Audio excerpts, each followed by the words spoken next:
আমরা জানবো step out কিভাবে করতে হবে, স্টেপ আউট কোন বলে করব, স্টেপ আউট কিভাবে করব। ঠিক আছে, তাহলে ফার্স্টে আমরা স্টাম্প নিলাম, প্র্যাকটিস করলাম। বল করছে, যে বলটা দেখবো বলটা ফ্লাইটেড আছে, মানে আই বল আমাদের উপরে উঠছে, সেই বলটাকে আমরা স্টেপ আউট করবো।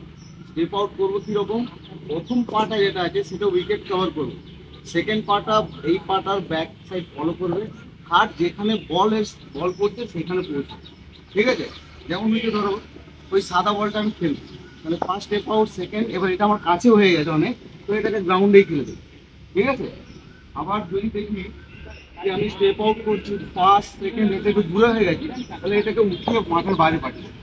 ঠিক আছে, আবার যদি মনে হচ্ছে আমি স্টেপ আউট করলাম, কভার করলাম, ঠিক আছে, এটা ফলো করলাম, বলটা এই দিকে চলে এসেছে, তাহলে এই পাটা আমাকে বলের দিকে নিয়ে যাবে।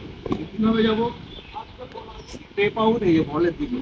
ঠিক আছে, মানে ফার্স্ট আমাকে উইকেট গার্ড করতে হবে, থার্ড এটাকে হিলটাকে ফলো করবে, সেকেন্ড থার্ড যে পাটা সেইটা বলের দিকে যায়। ক্লিয়ার, যদি বল ক্লোজ হয় তাহলে সেটাকে গ্রাউন্ডেই খেলে দাও, যদি বল একটু দূরে হয় তাহলে সেটাকে লিফট করো। ক্লিয়ার, এই দিকের বল সেই দিক, এইখানে বল পড়ছে এইদিকে মারতে গেলে আউট হবে, এই দিকের বল পড়ছে এই দিকেই মার, উইকেটের বল হচ্ছে সোজা মার, নেক্সট স্টাম্পের বল হচ্ছে নেক্সট স্টাম্পের দিকে মার। ক্লিয়ার, চলো।